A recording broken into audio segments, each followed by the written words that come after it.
चला नमस्कार मित्रांनो, IBPS क्लरिकलची ऍडव्हर्टाइजमेंट आली आहे। काल संध्याकाळी ही ऍडव्हर्टाइजमेंट IBPSच्या वेबसाईटवर पब्लिश झाली। तशी काल सकाळीच ही ऍडव्हर्टाइजमेंट जी आहे ही वेगवेगळ्या न्यूजपेपरवर याचे कटआउट आलं होतं, इव्हन IBPSच्या वेबसाईटवर पण आलं होतं। हे म्हणजे आता असं झालंय की एकदा लग्नाचं सीझन चालू झालं की दररोज जसे 2-2 लग्न असतात, तर तसं या हिशोबाने आपल्या केसमध्ये आता सीझन आपलं चालू आहे। आठवड्याला 2-2 ऍडव्हर्टाइजमेंट येणार। आता यानंतर लगेच पुढचं ऍडव्हर्टाइजमेंट अपेक्षित असेल इमिडिएटली IBPS POचं, आणि त्यानंतर इमिडिएटली ऍडव्हर्टाइजमेंट अपेक्षित असेल IBPS AFOचं म्हणजे SOचं स्पेशलिस्ट ऑफिसरचं। ओव्हरऑल सांगण्याचा मुद्दा असा आहे किंवा सांगण्याचा उद्देश असा आहे की आता बँकिंगच्या एक्झामचं सीझन चालू आहे। तसं ते जून मध्ये चालू झालं होतं RRBच्या एक्झाम पासून, पण मध्यंतरीच्या काळात थोडंसं लँग्वेजचा इश्यू असल्यामुळे किंवा 13 लँग्वेजेस जे इन्क्लूड करायचं होता त्या इश्यू असल्यामुळं एक RBIचं नोटिफिकेशन अपेक्षित होतं, ते पेंडिंग राहिलं। IBPS क्लर्कचं नोटिफिकेशन येऊन होल्डवर राहिलं होतं। ते नोटिफिकेशन जे हे आता पुन्हा एकदा आलंय। त्या नोटिफिकेशन मध्ये काय काय बदल झाले, तसं यापूर्वी जे नोटिफिकेशन आलं होतं त्याची इन्फॉर्मेशन आपण बघितली होतीच, पण आता हे जे नवीन नोटिफिकेशन आलं याच्यामध्ये काय काय चेंजेस झालेत। सगळ्यात महत्वाची गोष्ट म्हणजे जागा भरपूर वाढल्यात, हे सगळ्यात महत्वाचा चेंज आहे। तर ओव्हरऑल याच्याबद्दल आता आपण लगेच इमिडिएटली जाणून घेऊयात, ठीक आहे। सगळ्यात पहिल्यांदा बघूयात की नेमका या व्हिडिओचा फ्लो कसा असेल। सगळ्यात पहिले मी तुम्हाला ऍडव्हर्टाइजमेंट मध्ये जी इन्फॉर्मेशन आहे त्याचं डिटेल एक्सप्लेनेशन देतो। त्यानंतर eligibility criteria, important dates, exam pattern, cut off, common doubts आणि बँक प्रेफरन्स। IBPSच्या फॉर्म मध्ये सगळ्यात जास्त महत्वाचं आहे बँकिंगचा प्रेफरन्स, की तुम्ही जेव्हा फॉर्म भरताय तुम्हाला विचारलं जातं की तुम्हाला कुठल्या बँकेला कसा प्रेफरन्स द्यायचा, म्हणजे कुठल्या बँकेला तुम्हाला पहिला प्रेफरन्स द्यायचा, दुसरा प्रेफरन्स द्यायचा, या पद्धतीने। त्यामुळे व्हिडिओ व्यवस्थित ऐका, शेवटपर्यंत बघा आणि ऐका, दोन्ही पण, फक्त ऐकण्यासाठीच नाहीये, ठीक आहे। चला पुढे जाऊया ऍडव्हर्टाइजमेंट डिटेल। तर यावेळेस ऍडव्हर्टाइजमेंट मध्ये जर तुम्ही बघितलं तर 2020-21 ला एकूण जागा होत्या 2605। 2020-21 ला एकूण जागा IBPS ने नोटिफिकेशन मध्ये दिल्या होत्या 2605। या वर्षी त्या जागा जवळपास तिपटीने वाढवल्या। जवळपास काय, तिपटीपेक्षा जास्त आहे। 26×3=78 आणि 5×3=15, म्हणजे 7815 पेक्षा म्हणजे तिपटीपेक्षा जास्त आहे। म्हणजे यावेळेस जसं मी काल टेलिग्रामवर टाकलं होतं आपल्या की यावेळेस जम्बो वॅकन्सीज IBPSच्या आल्यात, त्या मानाने मागच्या वर्षीच्या कंपॅरिझन मध्ये, ठीक आहे। इव्हन या ऑल ओव्हर इंडियासाठी झाल्या, महाराष्ट्रासाठी पण बघा, महाराष्ट्रासाठी पण जवळपास दुपटीपेक्षा जास्त म्हणजे 2.25 पट जागा मागच्या वर्षीपेक्षा यावर्षी आहेत। म्हणजे एकट्या महाराष्ट्रासाठी यावर्षी 882 जागा आहेत IBPS मधून। आणि मी गॅरंटीने सांगतो पंजाब नॅशनल बँकेनं नॉट रिपोर्टेड दाखवलंय, बँक ऑफ बडोदाच्या वॅकन्सी 0 आहेत। तर ऑफकोर्स फॉर्म जेव्हा तुमचं फायनल सिलेक्शन होईल तेव्हा या जागा मिनिमम 1000+ तर तुमच्या कन्फर्म झाल्या असतील। म्हणजे बँक ऑफ बडोदा आणि पंजाब नॅशनल बँकेने दोन्हींनी मिळून 120 जरी जागा काढल्या तर 1000+ जागा आजच्या डेटला राज्यसेवेची ऍडव्हर्टाइजमेंट आली 250 जागांसाठी, जवळपास 200 ते 250 दरम्यान आहे। तो ओव्हरऑल विचार केला आणि हा विचार केला तर कंपॅरेटिव्हली आपल्या रिक्रुटमेंट जे आहेत या रेग्युलरली आणि नंबर ऑफ वॅकन्सीज पण कंपॅरेटिव्हली खूप मोठ्या आहेत स्टेट गव्हर्नमेंट पेक्षा। त्यामुळं मला वाटतं की आता जे लोक बँकिंगच्या फ्लो मध्ये होते, मी असं अजिबात म्हणत नाही की MPSC वाल्यांनी बँकिंग करावं, मी म्हणतोय की ज्यांनी बँकिंग करत होते त्यांनी आपला मोमेंटम ब्रेक होऊ देऊ नका, प्रॉपरली हा मोमेंटम कॅरी फॉरवर्ड करा। यावर्षी एकदा सिलेक्शन मिळून घ्या, नंतर तुम्हाला तुमच्या हिशोबाने जे करायचे ते करा, आमचा त्यात काही उद्देश नाही, म्हणणं नाही, ठीक आहे। आता याच्यामध्ये या ज्या वॅकन्सीज आहेत या कुठल्या बँकांसाठी आहेत, तर या आपल्या सरकारी बँकांसाठी असतात। IBPS क्लर्कची ऍडच जी आहे ही नॅशनलाइज बँकसाठी। सध्या नॅशनलाइज बँक्स किती आहे, सध्या नॅशनलाइज बँक्स म्हणलं तर एकूण 12 बँक आहेत। कोणत्या, या लिस्टमध्ये असणाऱ्या 11 बँक प्लस एक स्टेट बँक ऑफ इंडिया, अशा एकूण 12 बँक सध्या नॅशनलाइज बँक्स आहेत, ठीक आहे। पुढे बघूया नेमके एलिजिबिलिटी क्रायटेरिया काय काय बघा। आता SBI POच्या केसमध्ये काय झालं, SBI POच्या केसमध्ये जे लोक ग्रॅज्युएट झालेले नव्हते असे लोक SBI ने एलिजिबल केले की ज्यांचा निकाल 31 डिसेंबर 2021 पर्यंत लागेल, असे लोक एलिजिबल आहेत। IBPS वाल्यांचं म्हणणं काय, क्लरिकलला जर तुम्हाला अप्लाय करायचं असेल तर तुमचा फायनल निकाल 27 ऑक्टोबर 2021 म्हणजे फॉर्म भरण्याच्या लास्ट डेट पर्यंत तुमच्या हातात निकाल पाहिजे. म्हणजे जे लोक परीक्षा देऊन बसलेत आणि 27 तारखेपर्यंत निकाल येईल असेच लोक अप्लाय करू शकतात. म्हणजे ज्यांचा निकाल 27 ऑक्टोबर नंतर येईल अशा लोकांना अप्लाय करता येणार नाही.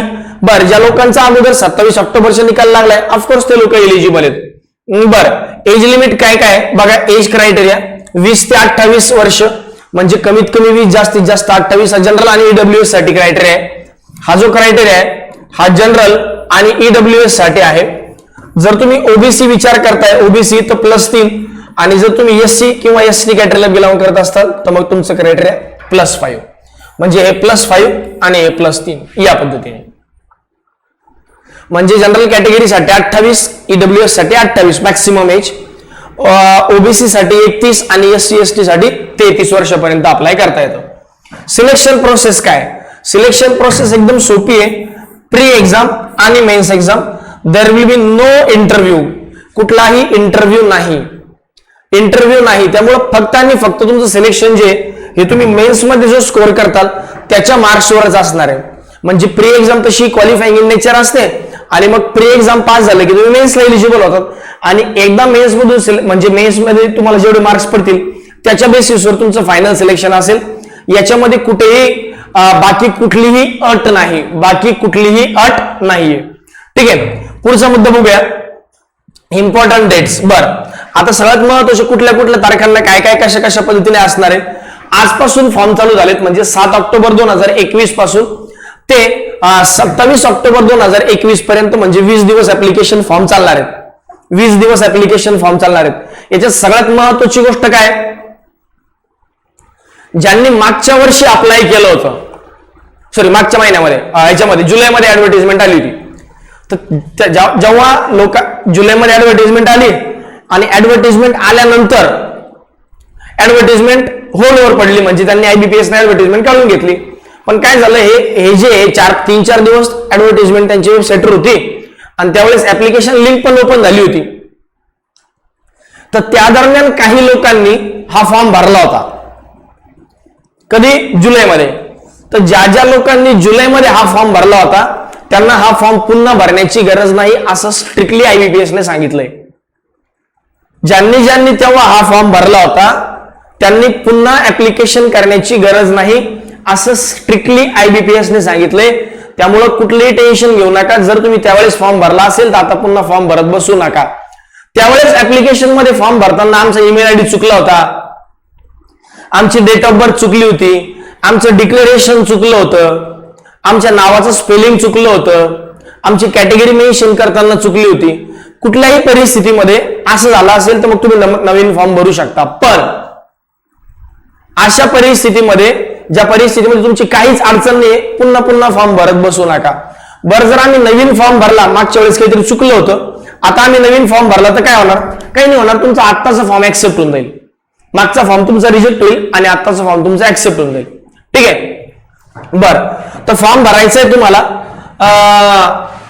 7 ते 17 ऑगस्ट नाही आहे, 7 ते 27 ऑगस्ट आहे. एक सेकंड, 7 ते 17 ऑगस्ट नाही आहे, 7 ते 27 ऑगस्ट आहे. ऍप्लिकेशन करण्याची लास्ट डेट जी आहे, ही ऍप्लिकेशन करण्याची लास्ट डेट जी आहे ही 7 ते 17 ऑक्टोबर, 7 ते 17 ऑक्टोबर,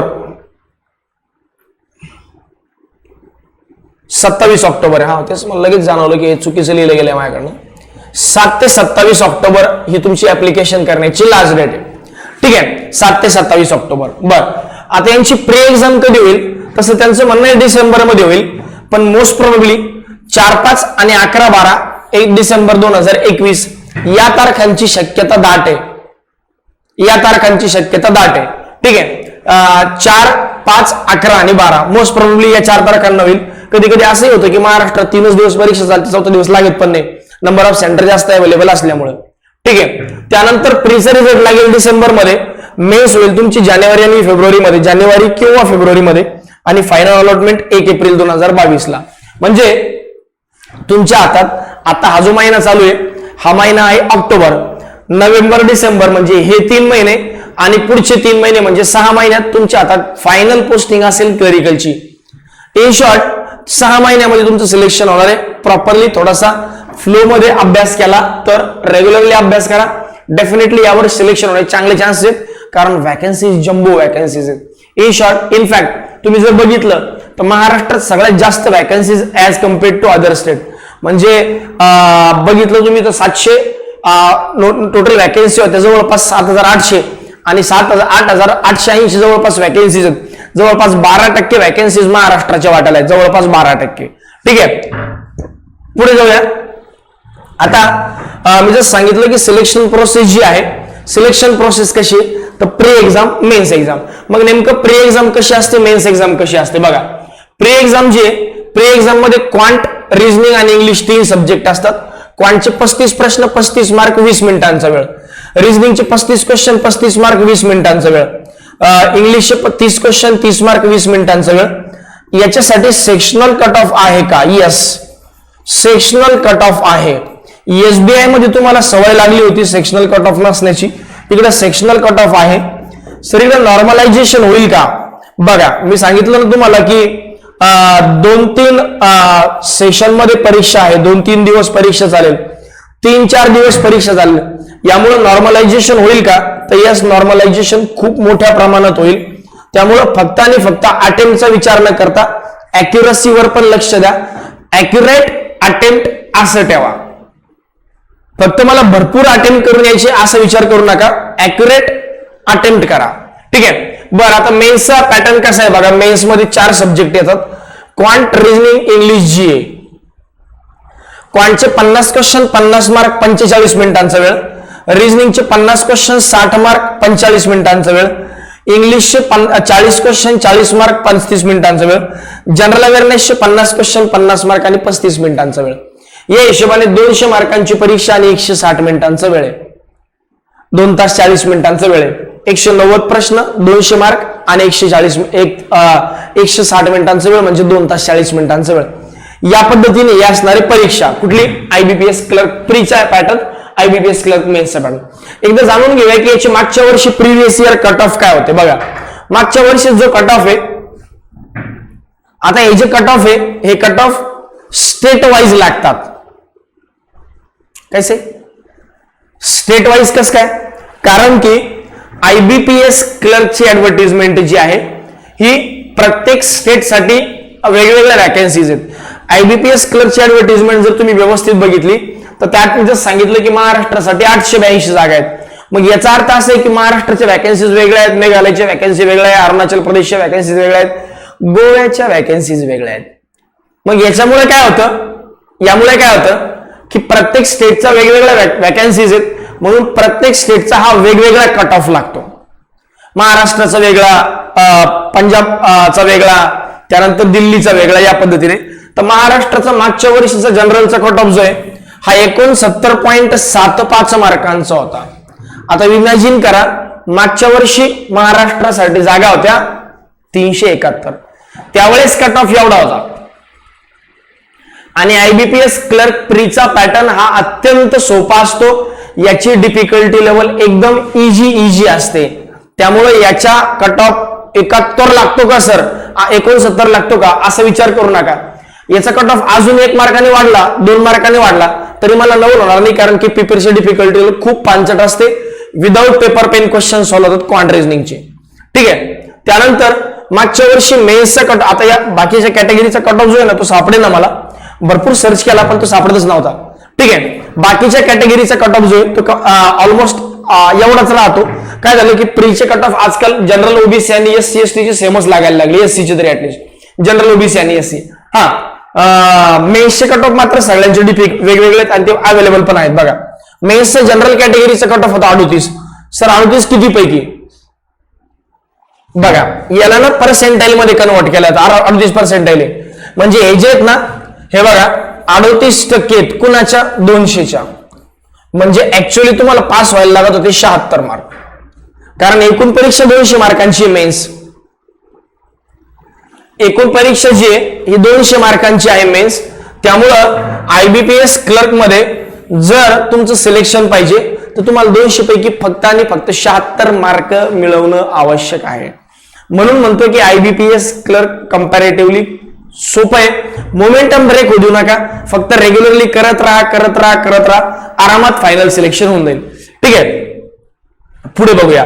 ईडब्ल्यूएस कॅटेगरीचा कट ऑफ बघा ड्रास्टिकली कमी.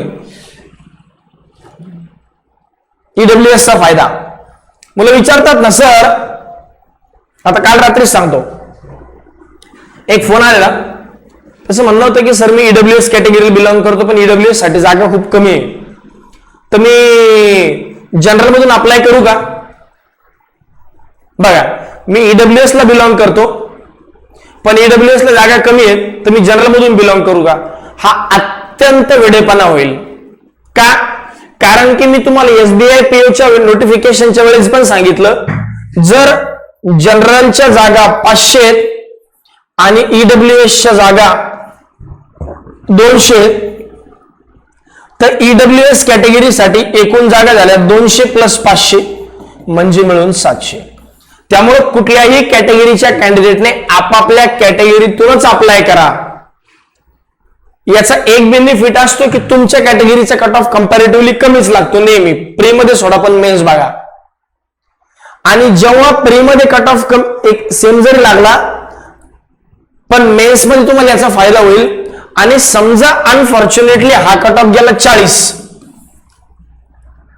आणि जनरलचा लागला 38, तर तुमचं जनरल मधून सिलेक्शन होईल, कारण की तुमच्यासाठी फक्त 200 जागा नाही, तुमच्यासाठी या 200 + या 500 एकूण 700 जागा आहेत.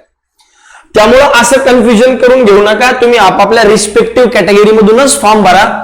कुठेही असं वाटू देऊ नका की सर ओबीसी जागा कमी आहेत मग मी जनरल मधून भरू का? गरज नाही, तुम्ही ओबीसीतून भरा, तुम्ही आपोआपच जनरल मधून कन्सिडर होणार आहेत. ठीक आहे, लक्ष द्या. पुढचा मुद्दा बघूया.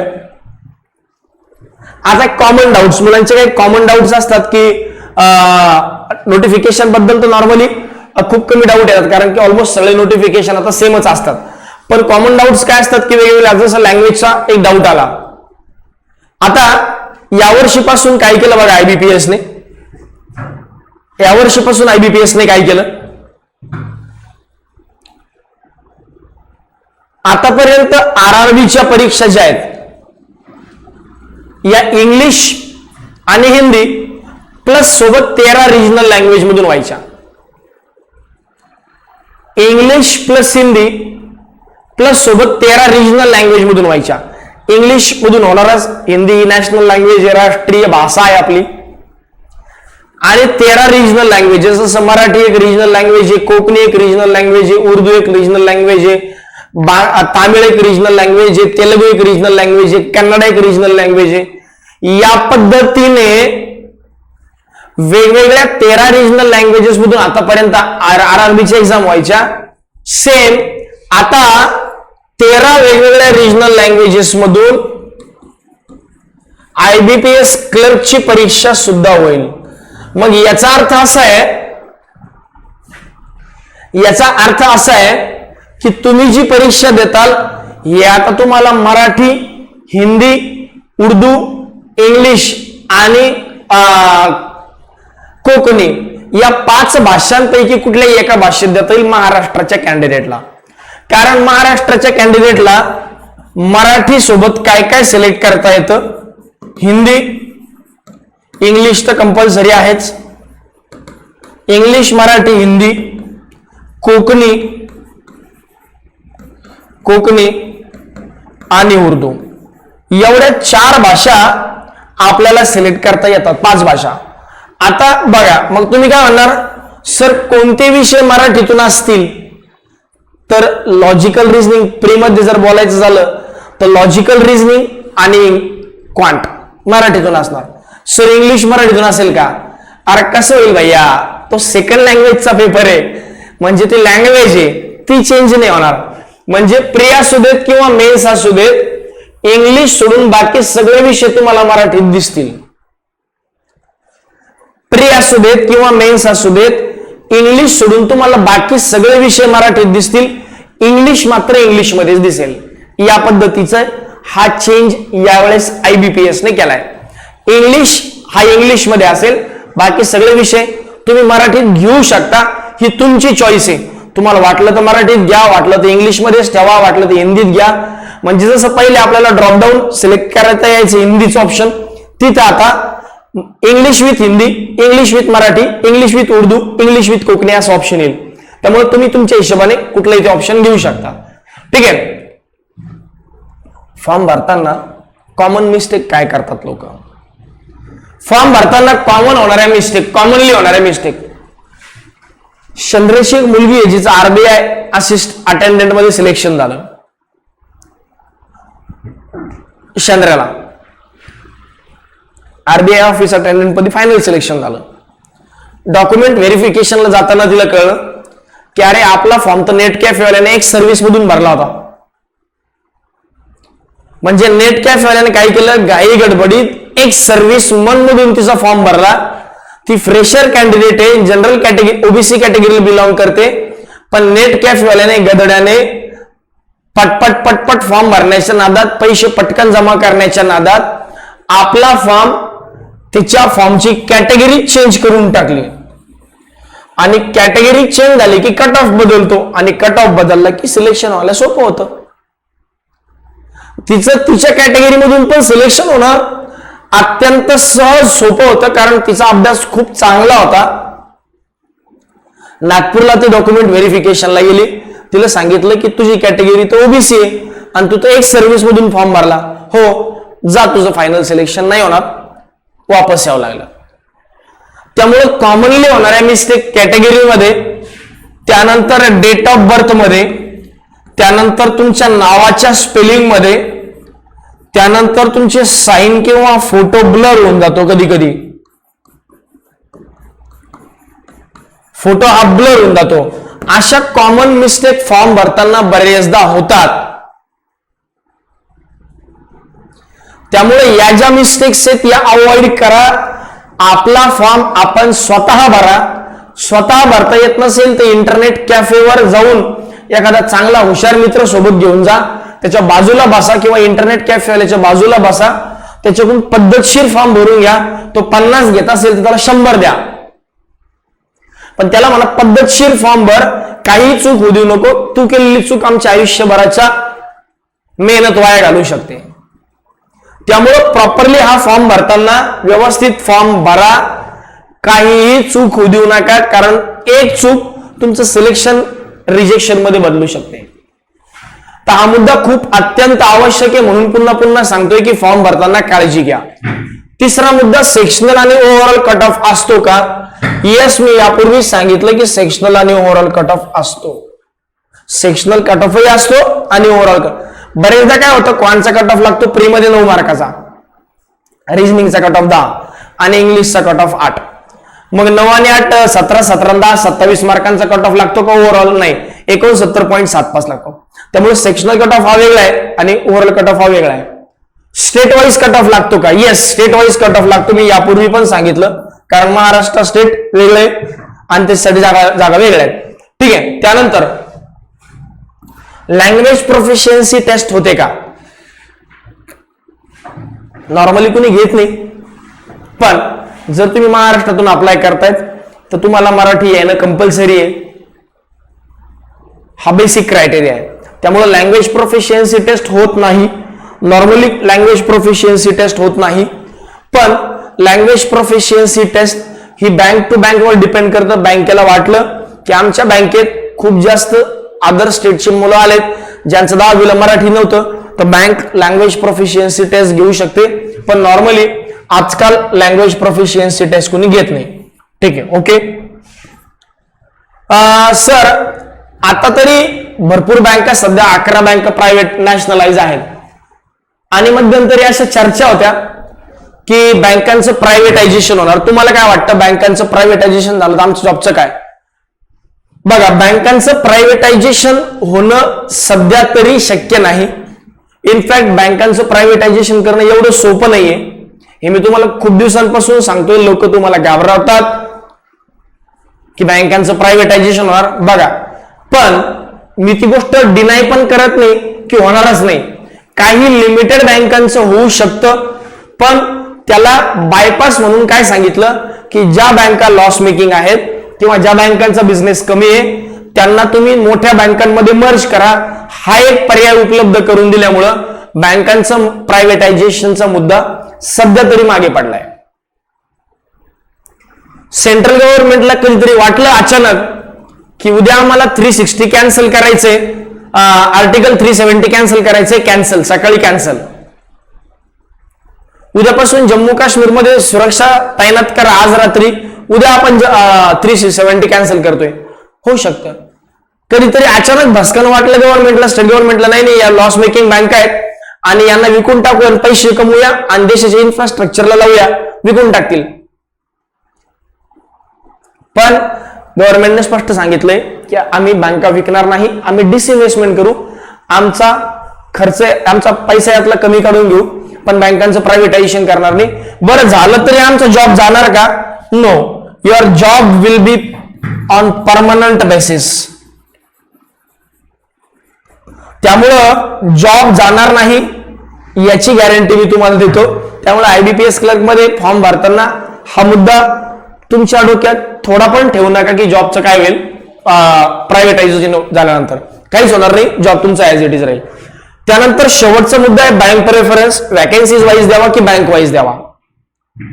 सर, बँक ऑफ बडोदा एकही जागा काढलेली, 0 जागा आहे आणि बँक ऑफ बडोदा तुम्ही पहिला प्रेफरन्स देणार का? हो, कारण की बँक ऑफ बडोदा मध्ये मिळून जॉब लागला म्हणजे एक तर लोड कमी आहे, कस्टमर कॉन्टॅक्ट कंपॅरेटिव्हली SBI पेक्षा, बँक ऑफ महाराष्ट्रापेक्षा कमी आहे. दुसरी गोष्ट फॅसिलिटीज जास्त आहे. तिसरी गोष्ट प्रायव्हेटायझेशनच्या लिस्टमध्ये नाहीये, कारण ऑलरेडी विजया बँक आणि देना बँक बँक ऑफ बडोदा आली. त्यामुळे थोडासा हा फायदा होईल. म्हणून मी तुम्हाला सजेस्ट करेल की वॅकन्सीज वाईज प्रेफरन्स देऊ नका. कसे, तुम्हाला चांगला स्कोर आला, तुमचं सिलेक्शन कन्फर्म होणार आहे. पण उद्या जर का युको बँकेत सिलेक्शन झालं किंवा इंडियन बँकेत सिलेक्शन झालं तर आपल्याकडे एक तर ब्रांचेस कंपॅरेटिव्हली कमी आहे, मुंबईत जॉब मिळाला तर आयुष्यभर तुम्हाला त्रासदायक होऊ शकतं. ठीक आहे, आयुष्यभर तिथे काय पोस्टिंग असत नाही, पण पुढे पहिले काही वर्ष तरी तुम्हाला ते त्रासदायक होऊ शकतं. म्हणून प्रेफरन्स देताना थोडासा बँक वाईज प्रेफरन्स दिला कधी पण चांगला. मग नेमका प्रेफरन्स आम्ही कसा द्यायला पाहिजे बघा. हे जे ब्रॅकेटमध्ये लिहिलेलं या वॅकन्सीज आहेत प्रत्येक बँकेच्या वॅकन्सीज आहेत. ऍक्च्युअली हा जो डेटा आहे ना, ही जी इन्फॉर्मेशन आहे ना, ही मी नोटिफिकेशन यायच्या अगोदरच लिहून ठेवली होती आणि नोटिफिकेशन येण्याच्या अगोदरच मी सगळं तयार करून ठेवलं होतं. नोटिफिकेशन आले की लगेच व्हिडिओ बनवून टाकायचं असं ठरलेलं होतं आणि यावेळेस काही लाईव्ह सेशन घेणार नव्हतं. पण झालं असं की काल नोटिफिकेशन येणं अपेक्षित होतं आणि मी 8 वाजेपर्यंत थांबलो, नोटिफिकेशन येणार. म्हणलं चला आता ठीक आहे, आज काय नोटिफिकेशन येत नाही वाटतं.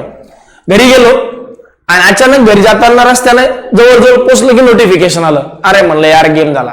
ठीक आहे म्हणलं आता उद्या सकाळी व्हिडिओ टाकू. तसं व्हिडिओ टाकायचा होता, लाईव्ह घ्यायचा, काल रात्रीच वापस आलो असतो, पण लाईव्ह मुद्दाम घ्यायचं नव्हतं कारण तेच गोष्टी आहेत, नवीन आता काही नव्हतं सांगण्यासारखं. त्यामुळं लाईव्ह सेशन नाही घेता, थोडंसं रेकॉर्डेड मध्ये टाकलं. याच्या मागचा उद्देश पण असा आहे की मग माझ्या मनातलं सगळं मला व्यवस्थित तुमच्यापर्यंत पोहोचवता येतं. ठीक आहे, आता बँक प्रेफरन्स कसा असला पाहिजे बघा. मी पहिला प्रेफरन्स देतोय बँक ऑफ बडोदाला. दुसरा प्रेफरन्स काही लोक बँक ऑफ इंडियाला देतील, किंवा आता तसं पाहिलं युनियन बँक ऑफ इंडिया जागा मोठ्या आहेत तर दुसरा प्रेफरन्स याला द्या किंवा याला द्या, दोन्हीला दिला तरी चालेल. दुसरा प्रेफरन्स याला 2 दिला तर याला 3 किंवा याला 2 दिला तर याला 3, या पद्धतीने. त्यानंतर कॅनरा बँकेला 3 number, 4 number, 5 number, 6 number, 7 number, 8 number, 9 number, 10 number आणि 11 नंबर, या पद्धतीने. तो ओव्हरऑल प्रेफरन्स शक्यतोवर असा असावा. प्रेफरन्स जो आहे तो नेमका कसा असला पाहिजे तर या पद्धतीने असला पाहिजे. बँक ऑफ बडोदाच्या वॅकन्सीज वाढू शकतात. पंजाब नॅशनल बँक चांगली बँक आहे, फॅसिलिटीज मोठ्या आहे, पगार मोठा आहे, त्यामुळे यांच्याही जागा नॉट रिपोर्टेड येणार आहेत, जागा कन्फर्म येतील, टेन्शन घेऊ नका. त्यामुळं प्रेफरन्स देताना हा थोडासा ब्रँड नुसार द्या, नुसतं जागा पाहून देऊ नका. प्रेफरन्स ब्रँड नुसार द्या, प्रेफरन्स बँक नुसार द्या. चांगली बँक, चांगला पगार या हिशोबाने प्रेफरन्स द्या. नुसतं जागा पाहून देऊ नका. तुम्हाला मार्क 38 पेक्षा जास्त पडले तसे तुमचं सिलेक्शन होणार आहे. मग शेवटी कुठल्या बँकेत सिलेक्शन आलं हे खूप महत्वाचं आहे. गावाकडे जाऊन जर सांगितलं मी इंडियन ओव्हरसीज बँकेत आहे, हा कोणती बँक? Indian overseas bank. भारताची आहे? हो भारताची, नाव इंडियन आहे. प्रायव्हेट आहे? नाही सरकारी आहे. असं जस्टिफाय करावं लागतं. पण गावाकडे सांगितलं मी बँक ऑफ महाराष्ट्रात आहे, जरी बँक अशीच असली, हा महाराष्ट्रात आहे का, बरोबर, मग मोठे साहेब आहेत. बँक ऑफ बडोदात आहे, मग तर प्रेस्टिजियस जॉब आहे. तर या गोष्टी खूप मॅटर करतात, कारण की पुढे प्रमोशन असेल, फॅसिलिटीज असतील. बँक ऑफ बडोदामध्ये युको बँकेत प्रमोशन बघितलं तर कंपॅरेटिव्हली बँक ऑफ बडोदाचं फास्ट प्रमोशन आहे, सॅलरी मोठी आहे, फॅसिलिटीज जास्त आहेत, त्यामुळे बँक प्रेफरन्स असं द्यावा. ठीक आहे, होपफुली सगळे डाऊट्स तुमचे आता क्लिअर झाले असतील. पुढचा अजून एक मुद्दा आहे, अजूनही तुम्हाला यानंतर काही डाऊट वाटले तर मला या नंबरवर तुम्ही कॉल करू शकता. ठीक आहे, पुढचा मुद्दा, यासाठी नवीन बॅच जी आहे सारथी एज्युकेशनची, आता ऍक्च्युली काय आपलं प्लॅनिंग होतं की नवीन बॅच सध्या चालू करायचीच नाही, नवीन बॅच जी आहे ही सध्या चालू करायचीच नाही. पण रिसेंटली या मागच्या 8 दिवसामध्ये एवढे फोन येत आहेत की सर नवीन बॅच कधी चालू होणार, नवीन बॅचला यायचंय. तर सध्या आम्ही असा निर्णय घेतला की नवीन बॅच जी आहे ही फक्त आणि फक्त ऑनलाईन चालू करायची. सध्या ऑफलाईन बॅच नसेल, ऑफलाईन बॅच जी आहे ही नोव्हेंबर मध्ये चालू होईल. ही बॅच जी आहे ही फक्त आणि फक्त ऑनलाईन आहे. बॅच कधी चालू होते, 18 ऑक्टोबर 2021 पासून. ऑनलाईन फॉर्मॅटमध्ये 18 ऑक्टोबर 2021 पासून ही बॅच कम्प्लिटली ऑनलाईन आहे. ही बॅच स्टुडिओमध्ये घेतल्या जाईल, जिथून मी आता हा व्हिडिओ रेकॉर्ड करतोय. तर ही बॅच 18 ऑक्टोबर पासून घेतल्या जाईल, 18 ऑक्टोबर पासून म्हणजे पुढच्या सोमवार पासून. तर याची फीस 7,000 रुपये. डेमो लेक्चर जे ते 18 तारखेपासून 22 तारखेपर्यंत तुम्हाला अवेलेबल असतील. त्यासाठी तुम्ही काय करायचे, सारथी एज्युकेशन ऑनलाईन नावाचं मोबाईल ऍप्लिकेशन जे हे डाउनलोड करून ठेवायचे. या बॅच मध्ये कुठले कुठले सब्जेक्ट कव्हर होतील, या बॅच मध्ये quant, reasoning, English, general awareness आणि ज्यांचं ऍग्रिकल्चर आहे अशा लोकांना ऍग्रिकल्चर, असे ओव्हरऑल 505 सब्जेक्ट या बॅच मधून कव्हर होतील. ही बॅच जवळपास 4.5-5 महिने चालेल. पहिले 2.5-3 महिने प्री होईल आणि नंतर 1.5-2 महिने जवळपास मेन्स होईल. प्रीचा वेगळा, मेन्सचा वेगळा, असा कम्प्लीट पॉवर पॅक प्रोग्राम जो आहे हा या बॅच मधून तुम्हाला मिळेल. ठीक आहे, बाकी या संदर्भात जर तुम्हाला बॅच संदर्भात काही डाऊट असतील तर तुम्ही इन्क्वायरी नंबरसाठी 2 नंबरवर कॉल करू शकता. हा अक्षय सरांचा नंबर आहे आणि हा आपल्या कदम सरांचा नंबर आहे. तुम्ही दोन्ही नंबरवर कॉल करू शकता.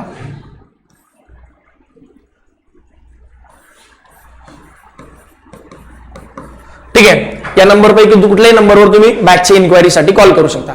ठीक आहे, चालेल. होपफुली काही सगळे डाऊट्स क्लिअर झाले असतीलच. काही डाऊट्स असतील मला माझ्या नंबरवर पर्सनली कॉल किंवा मेसेज करा. Thank you very much. All the best.